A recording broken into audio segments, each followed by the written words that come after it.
स्वागत मैं हरजिंदर सिंह रंधावा। तुम देख रहे हो पंजाब टेलीविजन और मेरे नाल ने सरदार नरिंदरपाल सिंह। सरदार साहब लोक लोक लाइयां प्रगट होइयां वज के ढोल नगारे बोली पाई जे कमारी जे होर चक्को नहीं चंगी लगी ते अखे यारी लगी ते लवा ले तख्ते ते टुट्टी ते चगाट पटती। ਇਹ ਉਸ ਯਾਰੀ ਦੀ ਗੱਲ ਕੀਤੀ ਹੈ ਜਿਹੜੀ ਹੁਣੇ ਟੁੱਟ ਕੇ ਹਟੀ ਹੈ। बिल्कुल उसे यारी दी जिस यारी दे विच जन्मदिन दे उत्ते वधाई दित्ती जांदी है। जी प्राइम मिनिस्टर नरेंद्र मोदी सरदार प्रकाश सिंह बादल नूं जन्मदिन मुबारक आखदे हाँ ते नाल ही अगले दिन ही ठा करदा सोटा मार दिंदे आ रिश्तिਆਂ ते।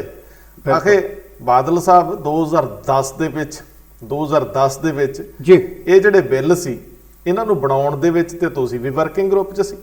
अच्छा ਇਹਦੀ ਕੀ ਲੋੜ ਸੀ ਭਲਾ? मतलब सारा किसानी ਦਾ ਜਿਹੜਾ ਨਜ਼ਲਾ ਸੀ ਉਹ ਉੱਠ ਕੇ ਤੇ ਬਾਦਲ ਸਾਹਿਬ ਤੇ ਸੁੱਟ ਦਿੱਤਾ। ਮੈਂ ਕਿਹਾ ਜੀ ਕੇਕ ਵੀ ਖਾਦਾ ਜਨਮ ਦਿਨ ਦਾ ਅੱਛਾ ਤੇ ਬਾਅਦ ਦੇ ਵਿੱਚ ਖਲਾਰਾ ਵੀ ਪਾਇਆ। ਖਲਾਰਾ ਪਾਤਾ ਜਿੱਦਾਂ ਕਹਿੰਦੇ ਨਾ ਖਾਣ ਲੱਗੇ ਹੀ ਮਤਲਬ ਕਿ ਉੱਤੇ ਕਰ ਦੇਣਾ ਕੋਈ ਨਾ ਕੁਝ ਉਹਦੇ। ਮੈਨੂੰ ਇਹ ਨਹੀਂ ਸਮਝ ਆਈ ਕਿ ਆਖਰ ਕਿਸਾਨੀ ਨੂੰ ਭੇਜਿਆ ਡਰਾਫਟ ਜੀ 9 ਤਰੀਕ ਵਾਲੇ ਦਿਨ ਕਿਸਾਨਾਂ ਨੂੰ ਭੇਜਿਆ ਡਰਾਫਟ ਜਿਹੜਾ ਕਿਸਾਨਾਂ ਨੇ ਨਾ ਮਨਜ਼ੂਰ ਕਰਤਾ। ਜੀ ਉਹਦੇ 7 ਨੰਬਰ ਪੇਜ ਦੇ ਉੱਤੇ ਜਿਹੜੀ ਪਿਸ਼ਟ ਭੂਮੀ ਹੈ ਪਿੱਠ ਭੂਮੀ ਹਾਂ ਜਿਹਨੂੰ ਆਪਾਂ ਪੰਜਾਬੀ ਚ ਕਵਾਂਗੇ ਕਿ ਬਿੱਲ ਆਏ ਕਿੱਥੋਂ ਬੈਕਗ੍ਰਾਉਂਡ ਕੀ ਹੈ ਬਿਲਕੁਲ ਉਹਦੇ ਵਿੱਚ ਲਿਖਿਆ ਕਿ 2010 ਦੇ ਵਿੱਚ ਭੁਪਿੰਦਰ ਹੁੱਡਾ ਦੀ ਅਗਵਾਈ ਤੇ ਪ੍ਰਕਾਸ਼ ਸਿੰਘ ਬਾਦਲ ਦੀ ਹਾਜ਼ਰੀ।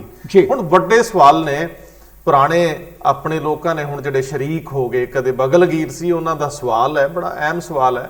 ਸਰਦਾਰ ਪ੍ਰਕਾਸ਼ ਸਿੰਘ ਬਾਦਲ 2 ਵਾਰੀ ਸਾਹਮਣੇ ਆਉਂਦੇ ਆ। ਪਹਿਲੀ ਵਾਰੀ ਉਹ ਸਮਰਥਨ ਕਰਦੇ ਆ ਸਾਰੇ ਪੰਜਾਬ 'ਚ ਵਿਰੋਧੀਆਂ ਨੂੰ ਭੰਡਦੇ ਆ ਕਿ ਇਹ ਬਿੱਲਾਂ ਦੇ ਮਾਮਲੇ 'ਚ ਕਿਸਾਨੀ ਭੜਕਾਈ ਜਾ ਰਹੀ ਤੇ ਦੂਜੀ ਵਾਰੀ ਜਜ਼ਬਾਤੀ ਹੋ ਕੇ ਆਪਣਾ ਪਦਮ ਵਿਭੂਸ਼ਣ ਮੋੜਦਿਆਂ ਕਹਿੰਦੇ ਆ ਕਿ ਮੈਂ ਸਾਰੀ ਉਮਰ ਕਿਸਾਨੀ ਲਈ ਜੀਵਿਆ। ਬਿਲਕੁਲ ਹੁਣ ਬਾਦਲ ਸਾਹਿਬ 2010 ਨਾਲ ਸੰਬੰਧਿਤ ਜਿਹੜਾ ਦਸਤਾਵੇਜ਼ ਕੱਲ ਵਾਲੀ ਪ੍ਰਪੋਜ਼ਲ 'ਚ ਆਇਆ ਜਿਹੜੀ ਇਸ ਬਿੱਲ ਦੀ ਪਿੱਠ ਭੂਮੀ ਆ ਬੈਕਗ੍ਰਾਉਂਡ ਆ ਪਿਛੋਕੜ ਆ ਉਹਦੇ ਵਿੱਚ ਤੁਹਾਡਾ ਨਾਂ ਬੋਲਦਾ। ਸਰਦਾਰ ਜੀ ਹੱਥ ਜੋੜ ਕੇ ਬੇਨਤੀ ਆ ਤੁਸੀਂ ਪੰਜਾਬ ਦੇ ਰਹਿਬਰ ਰਹੇ ਹੋ ਰਾਜਨੀਤਿਕ ਤੌਰ ਤੇ ਜਿੱਤ ਕੇ ਆਏ ਹੋ 5 ਵਾਰੀ ਬੋੜ ਹੋ ਸਿਆਸਤ ਦੇ 5 ਵਾਰੀ ਮੁੱਖ ਮੰਤਰੀ ਬਣੇ। ਇਹ ਜ਼ਰੂਰ ਸਪਸ਼ਟ ਕਰ ਦਿਓ ਕਿ 2010 ਚ ਜਦੋਂ ਤੁਹਾਨੂੰ ਇਸ ਕਮੇਟੀ ਚ ਲਿਆ ਗਿਆ ਇਹਦੀਆਂ ਕਿੰਨੀਆਂ ਕੁ ਮੀਟਿੰਗਸ ਹੋਈਆਂ ਤੁਸੀਂ ਉਹਨਾਂ ਕਿੰਨੀਆਂ ਮੀਟਿੰਗਸ ਗਏ ਜੇ ਤੁਸੀਂ ਨਹੀਂ ਗਏ ਤੁਹਾਡਾ ਨੁਮਾਇੰਦਾ ਕੌਣ ਗਿਆ ਅਫਸਰ ਗਏ ਮੰਤਰੀ ਗਏ ਰਾਜਨੀਤਿਕ ਲੋਕ ਗਏ ਕੀ ਗੱਲਾਂ ਹੋਈਆਂ ਕੀ ਪ੍ਰਪੋਜ਼ਲਸ ਆਈਆਂ ਕਿੱਥੇ ਕਿੱਥੇ ਵਿਚਾਰ ਹੋਈ ਇਹ ਸਰਦਾਰ ਸਾਹਿਬ ਵੱਡਾ ਸਵਾਲ ਆ। ਮੈਨੂੰ ਲੱਗਦਾ ਕਿ ਪਹਿਲੀਆਂ ਸਾਰੀਆਂ ਵੀਡੀਓਜ਼ ਬਾਦਲ ਸਾਹਿਬ ਦੀਆਂ ਚਿੱਠੀਆਂ ਨਰਾਰਥਕ ਨੇ ਜਿੰਨਾ ਚਿਰ ਇਸ ਮਾਮਲੇ 'ਚ ਸਪਸ਼ਟ ਨਹੀਂ ਕਰਦੇ ਕਿ ਹੁੱਡਾ ਦੀ ਅਗਵਾਈ 'ਚ ਇਹਨਾਂ ਬਿੱਲਾਂ ਨੂੰ ਬਣਾਉਂਦਿਆਂ ਸੰਵਾਰਦਿਆਂ ਤੁਸੀਂ ਕਿੰਨਾ ਕੁ ਯੋਗਦਾਨ ਪਾਇਆ। ਬਿਲਕੁਲ ਇਹ ਸਵਾਲ ਦੇਖੋ ਸਵਾਲ ਬੜਾ ਸਾਫ਼ ਹੈ। ਪਹਿਲੀ ਗੱਲ ਤੇ ਅਸੀਂ ਅਜੇ ਤੱਕ ਜਿੰਨੇ ਬੁੱਧੀਜੀਵੀ ਬੈਠੇ ਨੇ ਸਾਡੇ ਵਿਦਵਾਨ ਵੀ ਬੈਠੇ ਨੇ ਐਕਸਪਰਟ ਵੀ ਬੈਠੇ ਨੇ ਕਿਸਾਨੀ ਬਾਰੇ ਉਹ ਬਾਰ-ਬਾਰ ਸ਼ੰਕਾ ਪ੍ਰਗਟਾਉਂਦੇ ਸੀ ਕਿ ਆਖਰ ਇਹ ਜਿਹੜੇ ਲੋਕ ਅਸੀਂ ਸਮਝਦੇ ਕਿ ਬਸ ਨੱਕਾ ਮੋੜਿਆ ਕਣਕ ਬੀਜ ਲਈ ਵੜ ਲਈ ਝੋਨਾ ਬੀਜ ਲਿਆ ਵੜ ਲਿਆ ਤੱਕ ਸੀਮਤ ਸੀ ਆਖਰ ਇਹਨਾਂ ਦੇ ਕੋਲ ਇੰਨਾ ਦਿਮਾਗ ਆਇਆ ਕਿੱਥੋਂ। ਸਵਾਲ ਇਹ ਨਹੀਂ ਪੁੱਛਿਆ ਗਿਆ ਕਿ ਤੁਸੀਂ ਕੀ ਕਰ ਰਹੇ ਹੋ ਸਵਾਲ ਇਹ ਪੁੱਛਿਆ ਕਿ ਜੋ ਕੁਝ ਤੁਸੀਂ ਸਾਨੂੰ ਪਰੋਸ ਰਹੇ ਹੋ ਇਹ ਲਿਆਂਦਾ ਕਿੱਥੋਂ ਆ ਔਰ ਉਸ ਲਿਆਂਦੇ ਨੂੰ ਕਦੋਂ ਪੇਸ਼ ਕੀਤਾ ਗਿਆ ਜਦੋਂ 6 ਦੀਆਂ 6 ਮੀਟਿੰਗਾਂ ਫੇਲ ਹੋ ਗਈਆਂ ਜਦੋਂ ਕਿਸਾਨ ਅੜੇ ਰਹੇ। ਮਾਫ ਕਰਨਾ ਸੀ ਕਹਿੰਦੇ ਸਾਂ ਕਿਸਾਨਾਂ ਨੂੰ ਬਹੁਤੀ ਅੜੀ ਨਹੀਂ ਕਰਨੀ ਚਾਹੀਦੀ ਕਿਉਂਕਿ ਅੱਗੇ ਹਾਕਮ ਨੇ ਉਹ ਹਾਕਮ ਜਿਹੜੇ ਕਿ ਮੰਨੇ ਹੋਏ ਨੇ ਕਿ ਅਸੀਂ ਆਪਣੀ ਈਰ ਮੰਨਣੀ ਨਹੀਂ ਉਹਨਾਂ ਨੇ ਕਦੀ ਪਿਛਾਂ ਨਹੀਂ ਪੈਰ ਨਹੀਂ ਅਸੀਂ ਇਹ ਨਹੀਂ ਕਿਹਾ। ਮੈਂ ਸਰਦਾਰ ਜੀ ਕਰੈਕਟ ਕਰਦੇ ਆ ਮੈਂ ਫਿਰ ਰਿਪੀਟ ਕਰਦੇ ਆ ਅਸੀਂ ਸਿਰਫ ਇੱਕੋ ਗੱਲ ਕਹਿੰਦੇ ਆ ਕਿ ਜਿਹੜਾ ਤੁਹਾਡਾ ਮਕਸਦ ਆ ਜੇ ਉਹ ਮਕਸਦ ਹੱਲ ਹੋ ਰਿਹਾ ਤੇ ਕਈ ਵਾਰੀ ਕਹਿੰਦੇ ਨਾ ਉਹ ਪੁਰਾਣੇ ਬਜ਼ੁਰਗ ਨੇ ਔਰ ਕਈ ਵੱਡੇ ਰਾਜਨੀਤਿਕ ਲੀਡਰ ਵੀ ਕਿਸੇ ਭੋਗ ਤੇ ਚਲੇ ਜਾਣ ਜਾਂ ਕਿਸੇ ਮੌਕੇ ਤੇ ਬੋਲਣਾ ਸ਼ੁਰੂ ਕਰਦੇ ਮੁੜ ਕੇ ਮਕਾਉਣਾ ਨਹੀਂ ਆਉਂਦਾ। ਬਿਲਕੁਲ ਕਈ ਵਾਰੀ ਇੰਜ ਹੁੰਦਾ ਕਿ ਤੁਸੀਂ ਚਾਮਲ ਜਾਣਾ ਕਹਿੰਦੇ ਕਈ ਵਾਰੀ ਇੰਜ ਹੁੰਦਾ ਹੈ ਕਿ ਅਸੀਂ ਕੋਈ ਮੂਵਮੈਂਟ ਵੈਸੇ ਪਾਣੀ 'ਚ ਮਧਾਣੀ ਪਾ ਕੇ ਬਹਿ ਜਾਣਾ ਖੜੀ ਕਰ ਲੈਂਦੇ ਆ ਕਈ ਵਾਰੀ ਸਾਨੂੰ ਗਲਤ ਅੰਦਾਜ਼ੇ ਹੁੰਦੇ। ਅਸੀਂ ਸਿਰਫ ਇਹ ਬੇਨਤੀ ਕੀਤੀ ਕਿ ਸਾਡੇ ਨਾਲੋਂ ਬਹੁਤ ਸਿਆਣੇ ਲੋਕ ਨੇ ਲੇਕਿਨ ਇਹ ਫੈਸਲਾ ਜ਼ਰੂਰ ਕਰਨ ਕਿ ਜੇਕਰ ਜਿਹੜੇ ਏਜੰਡੇ ਨੂੰ ਲੈ ਕੇ ਤੁਰੇ ਆ ਸ਼ੁਰੂਆਤੀ ਦੌਰ ਤੇ ਜਿੱਥੇ ਸਾਨੂੰ ਲੱਗਦਾ ਕਿ ਸਾਡਾ ਮਸਲਾ ਹੱਲ ਹੋ ਗਿਆ ਅਸੀਂ ਪੂਰੇ ਦੇਸ਼ ਦੀ ਲੜਾਈ ਲੜਦੇ 84 ਬਣਾ ਲਿਆ। ਬਿਲਕੁਲ ਅਸੀਂ ਐਮਰਜੈਂਸੀ 'ਚ ਵਿਰੋਧ ਕੀਤਾ, ਸਾਡੀਆਂ ਪਰੰਪਰਾਵਾਂ ਅਸੀਂ ਵਿਰੋਧ ਕੀਤਾ, ਜੀ। ਲੇਕਿਨ ਉਹਦੇ ਇਵਜ ਵਿੱਚ 84 ਚੱਲੀ, ਜੀ। ਮੁੜ ਕੇ 84 ਦਾ ਕਤਲੇਆਮ ਦਿੱਲੀ 'ਚ ਹੰਡਾਇਆ। ਜੀ। ਸਵਾਲ ਇਹ ਸੀਗਾ ਕਿ ਅਸੀਂ ਦੁੱਧ ਦੇ ਸੜੇ ਆ, ਲੱਸੀ ਨੂੰ ਵੀ ਫੂਕਾਂ ਮਾਰਨੀਆਂ ਬਿਲਕੁਲ। ਪੈਂਦੀਆਂ। ਹੋ ਸਕਦਾ ਕੋਈ ਬੁਜ਼ਦਿਲ ਕਹੂਗਾ, ਲੇਕਿਨ ਜਿਹੜੇ ਸਾਨੂੰ ਸੁਣਦੇ ਆ ਉਹਨਾਂ ਨੂੰ ਪਤਾ ਹੈ ਕਿ ਬੁਜ਼ਦਿਲੀ ਸਿਰਫ ਇਹ ਜਿਹੜੇ ਬਹਾਦਰੀਆਂ ਸਿਰਫ ਨਾਰੇ ਮਾਰਨ ਦਾ ਨਾਂ ਨਹੀਂ, ਜੀ ਸਿਰਫ ਕੰਕਰੀਟ ਗੱਲ ਕਰਦੇ ਆ। ਹੁਣ ਅਸੀਂ ਜਦੋਂ ਸਰਦਾਰ ਪ੍ਰਕਾਸ਼ ਸਿੰਘ ਬਾਦਲ ਨੂੰ ਇਹ ਸਵਾਲ ਕਰ ਰਹੇ ਹਾਂ ਤੇ ਨਾਲ ਅਸੀਂ ਸਰਦਾਰ ਸੁਖਬੀਰ ਸਿੰਘ ਬਾਦਲ ਨੂੰ ਵੀ ਕਰ ਰਹੇ ਹਾਂ ਕਿ ਤੁਸੀਂ ਦਹਾਕਿਆਂ ਤੱਕ ਇਸ ਯਾਰੀ ਦਾ ਨਿੱਘ ਮਾਣਿਆ, ਇਹਨਾਂ ਰਿਸ਼ਤਿਆਂ ਦੇ ਵਿੱਚ ਤੁਰਿਓ, ਲੇਕਿਨ ਸਵਾਲ ਤੇ ਇਹ ਆ ਕਿ ਹੁਣ ਜਦੋਂ ਇਹ ਸਾਫ਼ ਹੋ ਗਿਆ ਕਿ ਸਾਰਾ ਨਜ਼ਲਾ ਐਨਡੀਏ ਤੇ ਭਾਜਪਾ ਦੇ ਡਿੱਗ ਰਿਹਾ ਸੀ, ਨਰਿੰਦਰ ਮੋਦੀ ਤੇ ਅਮਿਤ ਸ਼ਾਹ ਤੇ, ਕਿ ਇਹਨਾਂ ਨੇ ਕਾਨੂੰਨ ਲਿਆਂਦਾ ਜੀ। ਸਵਾਲ ਤੇ ਹੋਈ ਸੀ ਨਾ, ਸਾਰਾ ਦੇਸ਼ ਜਿਹੜਾ ਉਹ ਇਸ ਵੇਲੇ ਉਹਨਾਂ ਨੂੰ ਦੋ ਆਗੂਆਂ ਨੂੰ ਵੇਖ ਰਿਹਾ। ਪੂਰਾ ਮੈਂ ਕਿਹਾ ਲੋਕ ਉਹ ਸ਼ਬਦ ਵਰਤ ਰਹੇ ਜਿਹੜੇ ਮਰਿਆਦਾ ਤੋਂ ਵੀ ਬਾਹਰ ਆ। ਮਰਿਆਦਾ ਤੋਂ ਬਾਹਰ ਨੇ ਜੀ। ਲੇਕਿਨ ਉਹਨਾਂ ਨੇ ਆਖਰ ਕੀਤਾ ਕੀ ਆ ਕਿ ਇਹਨਾਂ ਨੇ ਜੋ ਸਵਾਲ ਕੀਤੇ ਸੀ ਉਹਨਾਂ ਦੇ ਜਵਾਬ ਦਿੱਤੇ ਨੇ। ਪ੍ਰਪੋਜ਼ਲ ਭੇਜੀਆਂ ਕਿ ਤੁਸੀਂ ਆ ਕਿਹਾ ਅਸੀਂ ਆ ਕਰਾਂਗੇ, ਤੁਸੀਂ ਆ ਕਿਹਾ ਅਸੀਂ ਆ ਕਰਾਂਗੇ, ਲੇਕਿਨ ਪਿੱਠ ਭੂਮੀ ਲਿਖਦਿਆਂ ਕਿਹਾ ਕਿ ਅਸਲ ਦੇ ਵਿੱਚ ਇਹ ਜਿਹੜਾ ਕਿਸਾਨੀ ਸੁਧਾਰ ਦੇ ਬਿੱਲ ਨੇ ਇਹਨਾਂ ਦੀ ਕਾਰਵਾਈ ਸ਼ੁਰੂ ਹੋਈ ਸੀ 19 ਦਸੰਬਰ 2000 ਨੂੰ। ਇਹ ਬੜੀ ਸਾਫ਼ਗੋਈ ਨਾਲ ਬਚ ਕੇ ਨਿਕਲਣ ਦਾ ਇੱਕ ਯਤਨ ਵੀ ਹੈ ਭਾਰਤੀ ਜਨਤਾ ਪਾਰਟੀ ਦੀ ਗਵਰਨਮੈਂਟ ਦਾ। ਦੂਜੇ ਬੰਨੇ ਆਏ ਹੋਏ ਪ੍ਰੈਸ਼ਰ ਨੂੰ ਡਿਸੋਲਵ ਕਰਨ ਦਾ ਇਹ ਵੀ ਇੱਕ ਮਸਲਾ ਹੈ ਕਿ ਬਹੁਤ ਸਾਰੇ ਮੌਕੇ ਮੋਦੀ ਗਵਰਨਮੈਂਟ ਦੇ ਉੱਤੇ ਇਹ ਇਲਜ਼ਾਮ ਆਉਂਦਾ ਰਿਹਾ ਕਿ ਤੁਸੀਂ Manmohan Singh government, doctor Manmohan Singh government ਦੀਆਂ ਨੀਤੀਆਂ ਨੂੰ ਇਨ ਬਿਨ ਲਾਗੂ ਕਰੀ ਜਾਂਦੇ ਜੀ, ਨਾ ਬਦਲ ਕੇ ਯੋਜਨਾਵਾਂ ਲਾਗੂ ਕਰੀ ਜਾਂਦੇ। ਲੇਕਿਨ ਇਹਦੇ ਵਿੱਚ ਫਿਰ ਇੱਕ ਸਵਾਲ ਆ ਕਿ ਬੀਜੇਪੀ ਨੇ ਕਿਸਾਨਾਂ ਨੂੰ ਇਹ ਦਰਸਾਉਣ ਦੀ ਕੋਸ਼ਿਸ਼ ਕੀਤੀ ਹੈ। ਡੈਫੀਨੇਟਲੀ ਜਦੋਂ ਮੀਟਿੰਗਸ ਹੁੰਦੀਆਂ ਹੋਣਗੀਆਂ ਉਹਦੇ ਵਿੱਚ ਇਹ ਸਵਾਲ ਪੁੱਛਿਆ ਜਾਂਦਾ ਹੋਊਗਾ ਕਿ ਬਿੱਲ ਕਿਉਂ ਲਿਆਂਦੇ, ਕਾਦੀ ਕਾਲ ਸੀ, ਜਦੋਂ ਅਸੀਂ ਮੰਗੇ ਨਹੀਂ ਕਿਉਂ ਦਿੱਤੇ। ਇਸ ਸਟੇਜਾਂ ਤੋਂ ਵੀ ਗੱਲ ਹੋ ਰਹੀ ਆ ਔਰ ਇਸ ਗਵਰਨਮੈਂਟ ਨੇ ਬੜੀ ਚਤੁਰਾਈ ਨਾਲ, ਬੜੀ ਸ਼ੈਤਾਨੀ ਨਾਲ, ਬੜੇ ਤਰੀਕੇ ਨਾਲ ਇਹ ਕਿਹਾ ਕਿ ਇਹ ਬੜੀ ਪ੍ਰਕਿਰਿਆ ਪਿੱਛੋਂ ਆ ਰਹੀ ਸੀ, ਅਸੀਂ ਇਹਨੂੰ ਸਿਰਫ ਇੰਪਲੀਮੈਂਟ ਕੀਤਾ ਹੈ। ਲੇਕਿਨ ਪ੍ਰਕਿਰਿਆ ਨੂੰ ਨਸ਼ਰ ਕਰਦੇ ਉਹ ਦੱਸਦੇ ਪਏ ਨੇ ਜੀ। ਜਦੋਂ 19/12/2000 ਦੀ ਗੱਲ ਕਰੋਗੇ ਤੇ ਕੇਂਦਰ ਦੇ ਵਿੱਚ ਸਰਕਾਰ ਕਿਹਦੀ ਸੀ ਜੀ? ਅਟਲ ਬਿਹਾਰੀ ਵਾਜਪਾਈ ਦੀ। ਬਿਲਕੁਲ। ਉਸ ਵੇਲੇ ਸਾਡੇ ਸੁਖਬੀਰ ਸਿੰਘ ਬਾਦਲ ਮੰਤਰੀ ਸਨ। 100% ਮੰਤਰੀ ਸਨ। ਨਹੀਂ ਹੁਣ ਮੈਨੂੰ ਅੰਦਾਜ਼ਾ ਨਹੀਂ ਵੀ ਕਿੰਨੇ ਚਿਰ ਲਈ ਰਹੇ। ਨਹੀਂ ਮੰਤਰੀ ਰਹੇ। ਉਹਦੇ ਤੋਂ ਬਾਅਦ 2007 ਦੇ ਵਿੱਚ ਇਹ ਸਾਰਾ ਖਰੜਾ ਜੋ ਨੀਤੀਗਤ ਪ੍ਰੋਗਰਾਮ ਸੀ ਉਹ ਬਣ ਕੇ ਆ ਗਿਆ ਜੀ। ਤੇ ਭੁਪਿੰਦਰ ਸਿੰਘ ਹੁੱਡਾ ਜਿਹੜੇ ਉਸ ਵੇਲੇ ਮੁੱਖ ਮੰਤਰੀ ਹਰਿਆਣਾ ਮੈਂ ਤੁਹਾਨੂੰ ਥੋੜਾ ਜਿਹਾ ਠੀਕ ਕਰ ਦਿਆਂ। ਜੀ। ਜਿੱਥੋਂ ਤੱਕ ਸੁਖਬੀਰ ਸਿੰਘ ਬਾਦਲ ਦੀ ਗੱਲ ਆ ਜੀ, ਉਹਨਾਂ ਕੋਲ ਸ਼ਾਇਦ ਹੋਰ ਕੋਈ ਮੰਤਰਾਲਾ ਸੀ। ਬਿਲਕੁਲ। ਔਰ ਉਹਨਾਂ ਨੂੰ ਜ਼ਰੂਰੀ ਨਹੀਂ ਕਿ ਪੁੱਛਿਆ ਹੋਵੇ ਜਾਂ ਦੱਸਿਆ ਹੋਵੇ, ਲੇਕਿਨ ਨਹੀਂ ਆਪਾਂ ਜਦੋਂ ਸਰਦਾਰ ਸਾਹਿਬ ਤੁਸੀਂ ਜਦੋਂ 2007 ਤੋਂ ਅੱਗੇ ਆਉਂਦੇ ਹੋ, ਜਦੋਂ ਇੱਥੇ ਗਵਰਨਮੈਂਟ ਅਕਾਲੀਆਂ ਦੀ ਬਣ ਜਾਂਦੀ ਜੀ, ਉਸ ਤੋਂ ਬਾਅਦ 2010 ਦੇ ਵਿੱਚ ਵਿਅਕਤੀਗਤ ਤੌਰ ਤੇ ਮੁੱਖ ਮੰਤਰੀ ਪੰਜਾਬ ਸਰਦਾਰ ਪ੍ਰਕਾਸ਼ ਸਿੰਘ ਬਾਦਲ ਨੂੰ ਪਾਤਾ ਜਾਂਦਾ। ਬਿਲਕੁਲ। ਉਸ ਤੋਂ ਬਾਅਦ ਉਹਨਾਂ ਦੀ ਜ਼ਿੰਮੇਵਾਰੀ ਫਿਕਸ ਹੋ ਜਾਂਦੀ ਜੀ। ਜਾਂ ਤਾਂ ਉਹ ਇਹਦੇ ਸੰਬੰਧੀ ਸਪਸ਼ਟ ਕਰਨ ਕਿ ਜਦੋਂ 2010 ਔਨਵਰਡ ਇਹ ਮੀਟਿੰਗਸ ਦਾ ਸਿਲਸਿਲਾ ਬਣਿਆ, ਕਿੰਨੀਆਂ ਮੀਟਿੰਗਸ ਹੋਈਆਂ, ਉਹ ਚ ਮਿੰਟਸ ਕੀ ਸੀਗੇ, ਤੁਹਾਨੂੰ ਕੁਝ ਯਾਦ ਹੈ ਜਾਂ ਤੁਹਾਡੇ ਅਧਿਕਾਰੀਆਂ ਨੂੰ ਯਾਦ ਹੈ, ਜਾਂ ਫਿਰ ਜਿਹੜੇ ਲੋਕ ਤੁਹਾਡੇ ਵੱਲੋਂ ਨੁਮਾਇੰਦਗੀ ਕਰਨ ਜਾਂਦੇ ਰਹੇ ਆ ਉਸ ਮੌਕੇ ਤੇ ਕਿਹੜੀਆਂ ਪ੍ਰਪੋਜ਼ਲਸ, ਕਿਹੜੇ ਨੋਟ, ਕਿਹੜੇ ਨੋਟਿੰਗ, ਕੀ ਸਾਰਾ ਕੁਝ ਉਹ ਤੁਹਾਡੇ ਕੋਲ ਹੋਊਗਾ। ਇਹ ਗੱਲਾਂ ਕਹਿਣੀਆਂ ਜ਼ਰੂਰੀ ਨੇ ਅੱਜ ਦੇ ਦਿਨ 'ਚ। ਇੱਕ ਵਾਰੀ ਫੇਰ ਸਰਦਾਰ ਪ੍ਰਕਾਸ਼ ਸਿੰਘ ਬਾਦਲ ਦੀ ਚੁੱਪ ਜਿਹੜੀ ਲਗਾਤਾਰ ਅੱਗੇ ਵਧ ਰਹੀ ਸੀ, ਔਰ ਉਹ ਸਿਰਫ ਉਨਾ ਹੀ ਕਰ ਰਹੇ ਜਿੰਨਾ ਬੋਲਣ ਦੀ ਲੋੜ ਸੀ। ਜਿੱਥੇ ਉਹਨਾਂ ਨੂੰ ਲੱਗਦਾ ਸੀ ਕਿ ਪਾਰਟੀ ਨੂੰ ਹੁਣ ਇੱਥੋਂ ਕੱਢਣਾ ਹੈ ਮੁਸ਼ਕਲ ਤੋਂ, ਉੱਥੇ ਬੋਲ ਰਹੇ ਸੀ। ਅੱਜ ਉਹ ਕੀ ਜਗ੍ਹਾ ਤੇ ਆ ਗਏ, ਅੱਜ ਉਹਨਾਂ ਦਾ ਬੋਲਣਾ ਬਣਦਾ, ਅੱਜ ਉਹਨਾਂ ਦਾ ਸਪਸ਼ਟੀਕਰਨ ਬਣਦਾ। ਇਸ ਸੰਬੰਧੀ ਜਦੋਂ ਭਾਰਤ ਦੀ ਸਰਕਾਰ ਵੱਲੋਂ ਕਿਸਾਨਾਂ ਨਾਲ ਗੱਲਬਾਤ ਦੌਰਾਨ ਸਰਦਾਰ ਪ੍ਰਕਾਸ਼ ਸਿੰਘ ਬਾਦਲ ਔਰ ਭੁਪਿੰਦਰ ਸਿੰਘ ਹੁੱਡਾ ਦਾ ਨਾਂ ਆ ਗਿਆ। ਭੁਪਿੰਦਰ ਸਿੰਘ ਹੁੱਡਾ ਜਿਹੜੇ ਰੋਜ਼ ਇਸ ਮੁਹਿੰਮ ਦੇ ਵਿੱਚ, ਕਿਸਾਨੀ ਵਾਲੀ ਮੁਹਿੰਮ 'ਚ ਯੋਗਦਾਨ ਪਾਉਣ ਦੀ ਗੱਲ ਕਰਦੇ ਆ, ਉਹਨਾਂ ਨੂੰ ਵੀ ਸਪਸ਼ਟ ਕਰਨੀ ਪਊ ਦਿੱਤੀ ਇਹ ਕਿੱਥੋਂ ਬੀਜੇਪੀ ਗਵਰਨਮੈਂਟ ਕਟਹਿਰੇ 'ਚ ਉਹਨਾਂ ਨੇ ਬਹੁਤ ਗਲਤ ਕੀਤਾ, ਬਿਨਾਂ ਸੋਚੇ ਸਮਝੇ ਲਾਗੂ ਕੀਤੇ ਆ। 100% ਉਹਦਾ ਵਿਰੋਧ ਹੋਣਾ ਚਾਹੀਦਾ। ਇਹ ਕਿਸਾਨੀ ਮੂਵਮੈਂਟ ਜ਼ਬਰਦਸਤ ਆ, ਸਾਰੀ ਸਰਕਾਰ ਹਿਲਾ ਕੇ ਰੱਖਤੀ, ਹਿੱਲੀ ਪਈ ਆ। ਲੇਕਿਨ ਇਸ ਹਮਾਮ 'ਚ ਸਾਰੇ ਨੰਗੇ ਆ, ਇਹ ਹੁਣ ਸਾਫ਼ ਹੁੰਦਾ ਜਾ ਰਿਹਾ।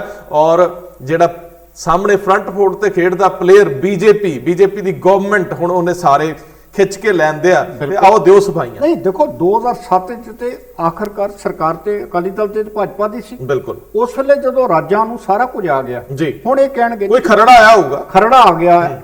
ਇਹ ਹੁਣੇ ਕਹਿਣਗੇ ਕਿ 2004 ਤੋਂ ਲੈ ਕੇ 2014 ਤੱਕ ਡਾਕਟਰ ਮਨਮੋਹਨ ਸਿੰਘ ਦੀ ਸਰਕਾਰ ਰਹੀ।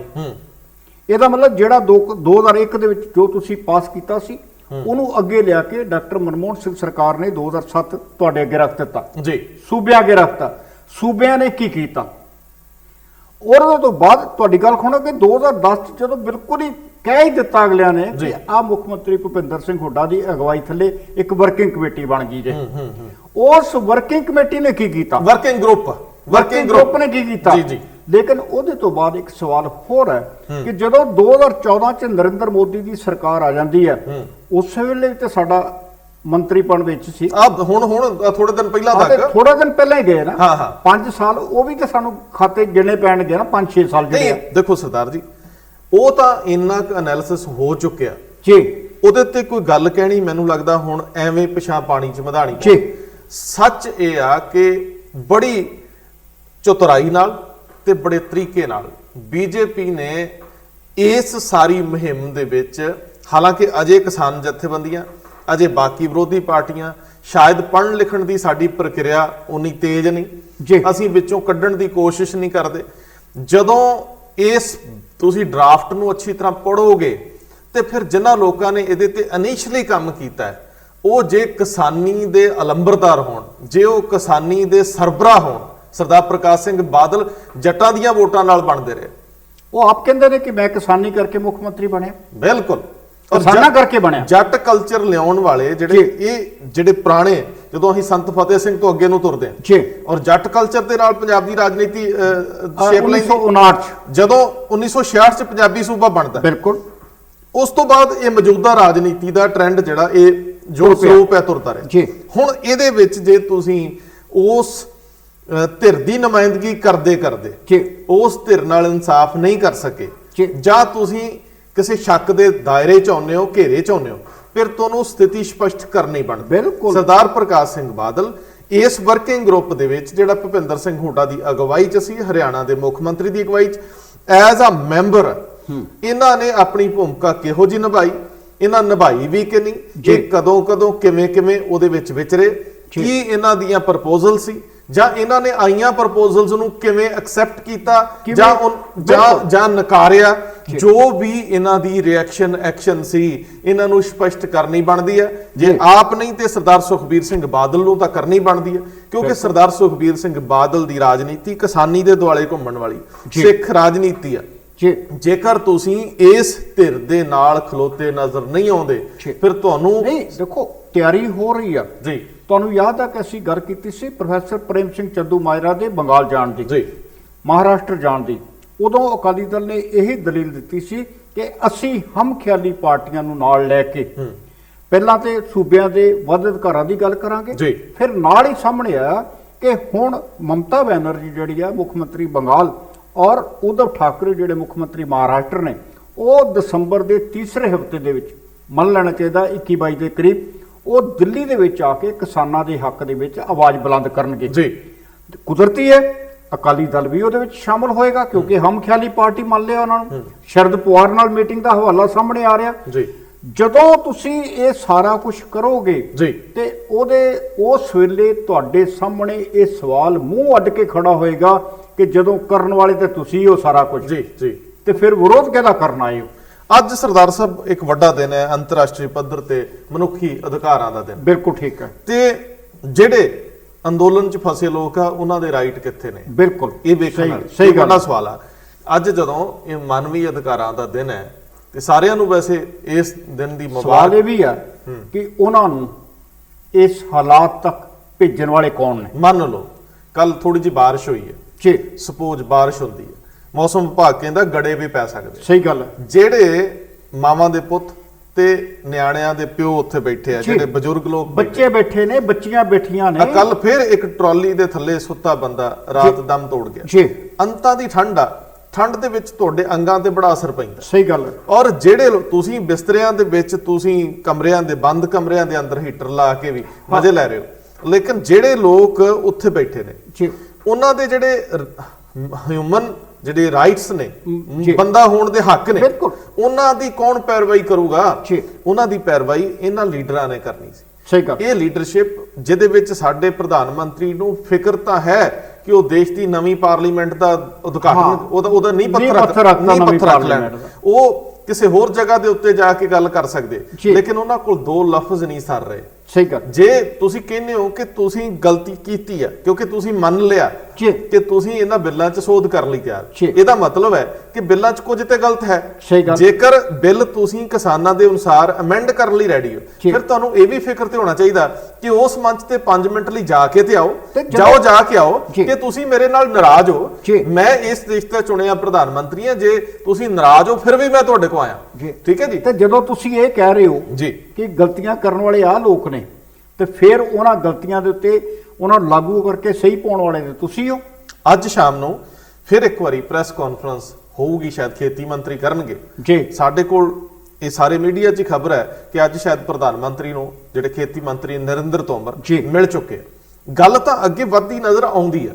ਕਿਸਾਨ ਵੀ ਕਹਿੰਦੇ ਅਸੀਂ ਗੱਲ ਤੋੜੀ ਨਹੀਂ, ਮੇਰੀ ਕੁਝ ਵੱਡੇ ਲੀਡਰਾਂ ਨਾਲ ਗੱਲਬਾਤ ਹੁੰਦੀ, ਕੁਝ ਨੇ ਮੈਨੂੰ ਪੁਆਇੰਟ ਆਊਟ ਕੀਤਾ ਕਿ ਕੱਲ ਜਿਹੜੀ ਤੁਸੀਂ ਗੱਲ ਕਹਿ ਰਹੇ ਸੀ ਕਿ ਸਾਨੂੰ ਗੱਲਬਾਤ ਨਹੀਂ ਤੋੜਨੀ ਚਾਹੀਦੀ, ਅਸੀਂ ਬਿਲਕੁਲ ਉਹ ਤੁਹਾਡੀ ਗੱਲ ਦੇ ਨਾਲ ਸਹਿਮਤ ਹਾਂ, ਅਸੀਂ ਗੱਲਬਾਤ ਤੋੜੀ ਨਹੀਂ। ਮੈਨੂੰ ਸਪਸ਼ਟ ਕਰਨ ਲਈ ਕੁਝ ਲੋਕਾਂ ਨੇ ਇਹ ਦੱਸਿਆ ਜਿਹੜੇ ਕੀ ਰੋਲ 'ਚ ਨੇ ਕਿ ਅਸੀਂ ਬਿਲਕੁਲ ਅਵੇਅਰ ਹਾਂ, ਅਵੇਸਲੇ ਨਹੀਂ ਗੇ, ਅਸੀਂ ਕੋਈ ਬੱਚੇ ਨਹੀਂ ਗੇ, ਅਸੀਂ ਤੁਹਾਡੀਆਂ ਭਾਵਨਾਵਾਂ ਨੂੰ ਇੱਜ਼ਤ ਦਿੰਦੇ ਆ ਔਰ ਸਾਨੂੰ ਪਤਾ ਹੈ ਕਿ ਅਸੀਂ ਗਲਤੀ ਨਹੀਂ ਕਰਨੀ, ਅਸੀਂ ਕੌਮੀ ਸਵੈਮਾਣ ਆ, ਅਸੀਂ ਪੰਜਾਬੀਆਂ ਦੀ ਇੱਜ਼ਤ ਆਬਰੂ ਆ, ਲੇਕਿਨ ਫਿਰ ਵੀ ਜਿਹੜੀ ਧਿਰ ਸਰਕਾਰੀ ਆ ਉਹਦੀ ਜ਼ਿੰਮੇਵਾਰੀ ਵੱਡੀ। ਲੇਕਿਨ ਸਵਾਲ ਇਹਦੇ ਨਾਲ ਇਹ ਵੀ ਹੈ ਨਾ ਕਿ ਜਦੋਂ ਉਹ ਗੱਲ ਤੋੜ ਰਹੇ ਨੇ ਤੇ ਇਹ ਜਿਹੜੀ ਗੱਲ ਨਰਿੰਦਰ ਮੋਦੀ ਸਰਕਾਰ ਨੇ ਕੱਲ ਤੋਰੀ ਆ, ਇਹਦਾ ਜਵਾਬ ਤੇ ਹੁਣ ਗਾਂ ਆਉਣਾ ਚਾਹੀਦਾ। ਦੇਖੋ ਅੱਜ ਤੱਕ ਤਾਂ ਮੇਰਾ ਖਿਆਲ ਆ ਕਿ ਵਿਰੋਧੀ ਪਾਰਟੀਆਂ ਨੇ ਸਵਾਲ ਜਵਾਬ ਮੰਗਣੇ ਸੀ, ਸ਼ਾਇਦ ਉਹਨਾਂ ਨੂੰ ਸੁਰਤ ਹੀ ਨਹੀਂ। ਮੈਨੂੰ ਤਾਂ ਲੱਗਦਾ ਸਰਦਾਰ ਸਾਹਿਬ ਜਿਹੜੀ ਸਿਆਸਤ ਆ ਉਹ ਘਬਰਾ ਜੇ ਗਈ ਆ ਕਿ ਅਸੀਂ ਕਿੱਥੇ ਆ, ਸਾਡਾ ਸਥਾਨ ਕਿੱਥੇ ਆ। ਬਹੁਤਿਆਂ ਨੂੰ ਪਤਾ ਹੀ ਨਹੀਂ ਹੋਣਾ ਕਿ ਸਾਡਾ ਵੀ ਨੁਮਾਇੰਦਾ ਬੈਠਾ ਸੀ ਵਿੱਚ। ਮੈਂ ਕਿਹਾ ਉਹਨਾਂ ਨੂੰ ਤੇ ਪਤਾ ਨਹੀਂ, ਵਿਰੋਧੀ ਜਿਹੜੇ ਪੰਜਾਬ ਦੀਆਂ ਵਿਰੋਧੀ ਪਾਰਟੀਆਂ ਜਿਹੜੀਆਂ ਬੀਜੇਪੀ ਦੇ ਵੀ ਵਿਰੋਧ 'ਚ ਨੇ, ਜਿਹੜੀਆਂ ਬਾਦਲਕਿਆਂ ਦੇ ਵੀ ਵਿਰੋਧ 'ਚ ਨੇ, ਜਿਹੜੀਆਂ ਕਾਂਗਰਸ ਦੇ ਵੀ ਵਿਰੋਧ 'ਚ ਹੋਣਗੀਆਂ, ਇਹਨਾਂ ਨੂੰ ਪਤਾ ਹੀ ਨਹੀਂਗਾ ਕਿ ਆਖਰ ਦੇਖੋ ਸਭ ਤੋਂ ਵੱਡੀ ਮੁਸ਼ਕਲ ਕੀ ਆ ਰਹੀ ਹੈ ਕਿ ਪੰਜਾਬ ਦੇ ਵਿੱਚ ਜਿੱਦਾਂ ਸੱਪ ਨਹੀਂ ਸੁੰਘ ਗਿਆ ਸਿਆਸੀ ਲੋਕਾਂ ਨੂੰ, ਇੱਕ ਡਰ ਇੱਕ ਭਰਮ ਪੈਦਾ ਹੋ ਗਿਆ ਕਿ ਮਤੇ ਕੱਲ ਨੂੰ ਜਿਹੜੀ ਲੀਡਰਸ਼ਿਪ ਉੱਥੇ ਤੁਰੀ ਫਿਰਦੀ ਹੈ ਪੰਜਾਬ ਦੇ ਵਿੱਚ ਨਵੀਂ ਅਲਖਣਾ ਜਗਾਉਣ ਲੱਗ ਜਾਏ। ਸਹੀ ਗੱਲ। ਜ਼ਮੀਨਾਂ ਵਾਲੇ ਜਿਹੜੇ ਨੇ ਉਹ ਆਵਾਜ਼ ਦੇ ਰਹੇ ਨੇ ਕਿ ਜ਼ਮੀਰ ਜਾਗਦੀ ਕਰੋ ਜੀ, ਜਿਹੜੇ ਜਾਗਤੇ ਜ਼ਮੀਰ ਨੇ ਉਹ ਕਹਿੰਦੇ ਜ਼ਮੀਨਾਂ ਵਾਲਿਆਂ ਦੀ ਗੱਲ ਕਰੋ ਜੀ। ਤੇ ਹੁਣ ਸਿਆਸਤ ਦੇ ਵਿੱਚ ਕਈ ਵਾਰੀ ਕਹਿ ਦਿੰਦੇ ਆ ਕਿ ਫਲਾਣਿਆਂ ਹੁਣ ਵੋਟਾਂ ਪੈਣ ਲੱਗੀਆਂ ਆਪਣੀ ਜ਼ਮੀਰ ਜਗਾ ਲਿਓ, ਤੇ ਨਾਲ ਦੇ ਜਵਾਬ ਦਿੰਦੇ ਕਿ ਇਹਦਾ ਯਾਰ ਇੰਨਾ ਚਿਰ ਸਿਆਸਤ ਹੋ ਗਿਆ, ਜ਼ਮੀਰ ਬਚ ਗਈ ਹੈ ਪਿੱਛੇ ਕਿਤੇ। ਗੱਲ ਠੀਕ ਹੈ ਤੁਹਾਡੀ। ਉਹ ਪੁਰਾਣੇ ਲੀਡਰ ਸੀ ਨਾ, ਕਿਤੇ ਜਸਵੰਤ ਸਿੰਘ ਕੰਵਲ ਲਿਖਦੇ ਆ, ਕਹਿੰਦੇ ਜੀ ਮੈਂ ਗੱਲ ਕਰਦਾ ਸੀਗਾ ਇੱਕ ਬੜੇ ਪੜ੍ਹੇ ਲਿਖੇ ਬੰਦੇ ਨਾਲ, ਤੇ ਉਹਨੂੰ ਮੈਂ ਕਿਹਾ ਜੀ ਤੁਸੀਂ ਵੀ ਅਕਾਲੀਆਂ ਕੋਲੋਂ ਮਾਫੀ ਚਾਹੁੰਦਾ ਮੈਂ ਸਾਨੂੰ ਕਿਸੇ ਪਾਰਟੀ ਦਾ ਨਾਂ ਨਹੀਂ ਲੈਣਾ ਚਾਹੀਦਾ, ਕਿ ਤੁਸੀਂ ਵੀ ਸਿਆਸਤ ਵਿੱਚ ਚਲ ਜਾਓ, ਕੋਈ ਟਿਕਟ ਟੁਕਟ ਲੈ ਲਓ। ਉਹ ਕਹਿੰਦਾ ਜੀ ਤੁਹਾਨੂੰ ਕੀ ਲੱਗਦਾ ਵੀ ਇਹ ਸਾਨੂੰ ਟਿਕਟ ਦੇਣਗੇ? ਇਹ ਉੱਥੇ ਸਥਾਨ ਉਹਨਾਂ ਲੋਕਾਂ ਦਾ ਜਿਹੜੀ ਅਜੀਬ ਮਾਨਸਿਕਤਾ ਅਪਣਾ ਬੈਠੇ, ਜਿੱਥੇ ਸੈਂਸਿਟਿਵਿਟੀ ਸੰਵੇਦਨਸ਼ੀਲਤਾ ਮਾਈਨਸ ਹੁੰਦੀ ਜਾਂਦੀ ਹੈ। ਮੈਂ ਇਹ ਮਹਿਸੂਸ ਕਰਦਾ ਹਾਂ ਕਿ ਜਦੋਂ ਇਹ ਇਲਜ਼ਾਮ ਇਸ ਵੇਲੇ ਇੱਕ ਤਰ੍ਹਾਂ ਨਾਲ ਬੀਜੇਪੀ ਨੇ ਅਸਿੱਧੇ ਤੌਰ ਤੇ ਮੋਦੀ ਗਵਰਨਮੈਂਟ ਲਾਇਆ, ਦਸਤਾਵੇਜ਼ ਜਾਰੀ ਕੀਤਾ, ਅੰਕੜੇ ਇਹ ਕੋਈ ਜਿਹੜਾ ਇਲਜ਼ਾਮ ਹੈ ਕੋਈ ਮੂੰਹ ਜ਼ਬਾਨੀ ਇਲਜ਼ਾਮ ਨਹੀਂ ਹੈ ਜੀ, ਅੰਕੜੇ ਤੇ ਪੂਰੀ ਤਰੀਕਾ ਤੱਕ ਦਸਤਾਵੇਜ਼ ਜਾਰੀ ਕੀਤਾ। ਔਰ ਦਸਤਾਵੇਜ਼ ਵੀ ਕੋਈ ਇਹ ਨਹੀਂ ਕਿ ਪਾਰਲੀਮੈਂਟ ਦੇ ਵਿੱਚ ਕੀਤਾ ਤੇ 543 ਲੋਕਾਂ ਤੱਕ ਰਹਿ ਗਿਆ ਜੀ ਜਾਂ ਕਿਸੇ ਇੱਕ ਵਿਧਾਨ ਸਭਾ ਨੂੰ ਭੇਜਿਆ। ਉਹਨਾਂ ਨੇ ਪੂਰੇ ਕਿਸਾਨ ਜਿਹੜੇ ਕਿ ਸਾਰੇ ਸਟੇਟਾਂ ਨੂੰ ਉੱਥੇ ਨੁਮਾਇੰਦਗੀ ਦੇ ਰਹੇ, ਉਹਨਾਂ ਦੇ ਸਾਹਮਣੇ ਉਹਨਾਂ ਦੇ ਨੁਮਾਇੰਦਿਆਂ ਨੂੰ ਕਿਹਾ ਆਹ ਲਓ ਚੁੱਕੋ ਦਸਤਾਵੇਜ਼। ਇਹ ਕੁਛ ਇੱਕ ਬਹੁਤ ਵੱਡੇ ਮਸਲੇ ਹੋ ਜਾਂਦੇ ਆ ਕਿ ਕਈ ਵਾਰੀ ਅਸੀਂ ਅਤੀਤ ਵਿੱਚ ਆਪਣੀਆਂ ਕੀਤੀਆਂ ਜ਼ਿੰਮੇਵਾਰੀਆਂ ਜਾਂ ਕੰਮ ਕੀਤਿਆਂ ਤੋਂ ਭੱਜ ਜਾਂਦੇ ਆ। ਸਾਨੂੰ ਅੰਦਾਜ਼ਾ ਹੁੰਦਾ ਜਾਂ ਨਹੀਂ ਹੁੰਦਾ, ਜਾਂ ਅਸੀਂ ਚੁੱਪ ਕਰਕੇ ਅੱਖਾਂ ਮੀਟ ਲੈਂਦੇ ਕਿ ਕਿਹੜਾ ਕਿਸੇ ਨੂੰ ਪਤਾ ਲੱਗਣਾ। ਲੇਕਿਨ ਸਿਆਸਤ ਇੱਕ ਇਹੋ ਜਿਹੀ ਖੇਡ ਬਣ ਗਈ ਜਿੱਥੇ ਕੁਝ ਵੀ ਛੁਪਿਆ ਹੋਇਆ ਨਹੀਂ। ਇਹ ਜਿਹੜਾ ਇੱਕ ਦਸਤਾਵੇਜ਼ ਹੈ ਸਾਹਮਣੇ ਆਉਂਦਾ ਹੈ ਕਿ 2010 ਤੋਂ ਇਹ ਕਾਰਵਾਈ ਸ਼ੁਰੂ ਹੋਈ ਸੀ, ਜਿਹਦੇ ਵਿੱਚ ਪਿਛਲੀ ਜਿਹੜਾ ਸੀ ਪਿਛਲਾ ਸਾਲ ਨਿਕਲਿਆ 2019, ਉਹਦੇ ਵਿੱਚ ਇਹ ਪ੍ਰਕਿਰਿਆ ਪ੍ਰੋਸੈਸ ਤੇਜ਼ ਹੋ ਗਿਆ। ਉਹਦੇ ਵਿੱਚ ਕੈਪਟਨ ਅਮਰਿੰਦਰ ਸਿੰਘ ਦੀ ਗਵਰਨਮੈਂਟ ਦੇ ਅਧਿਕਾਰੀ ਔਰ ਰਾਦਰ ਵਿੱਤ ਮੰਤਰੀ ਉਹ ਵੀ ਪਾਰਟਿਸਿਪੇਟ ਕਰਦੇ ਰਹੇ। ਇੰਨਾ ਅਵੇਸਲਾਪਣ ਕਿ ਅਸੀਂ ਇੰਨੇ ਸੀਰੀਅਸ ਮਸਲੇ ਤੇ ਜਿਹੜਾ ਪੰਜਾਬ ਔਰ ਇਸ ਸਟੇਟ, ਇਸ ਖਿੱਤੇ, ਇਸ ਸੂਬੇ ਦੇ ਲੋਕਾਂ ਲਈ ਜੀਵਨ ਮੌਤ ਦਾ ਸਵਾਲ ਬਣ ਜੇ, ਉਹਦੇ ਤੇ ਅਧਿਕਾਰੀਆਂ ਔਰ ਸਿਆਸਤਦਾਨਾਂ ਨੇ ਕਦੇ ਅੱਖ ਵੀ ਨਹੀਂ ਚੱਕੀ, ਕਦੇ ਉਹਨੂੰ ਸੀਰੀਅਸ ਨਹੀਂ ਲਿਆ। ਜੇ ਇੰਨਾ ਨੁਕਸਾਨ ਹੋਣ ਵਾਲਾ ਸੀ, ਏਡਾ ਪੰਜਾਬ ਲਈ ਘਾਤਕ ਸੀ ਇਹ ਸਾਰਾ ਕੁਝ, ਤੇ ਫਿਰ ਜਿਨ੍ਹਾਂ ਲੋਕਾਂ ਨੇ ਮੁਜਰਮਾਨਾ ਲਾਪਰਵਾਹੀ ਕੀਤੀ ਆ ਉਹਨਾਂ ਦਾ ਕੀ ਕਰੀਏ? ਇਹ ਇੱਕ ਵੱਡਾ ਸਵਾਲ ਆ ਸਰਦਾਰ ਸਾਹਿਬ, ਜਿਹਦਾ ਹੱਲ ਹੋਣਾ ਚਾਹੀਦਾ। ਜੀ ਬਹੁਤ ਮਿਹਰਬਾਨੀ, ਬਹੁਤ ਧੰਨਵਾਦ।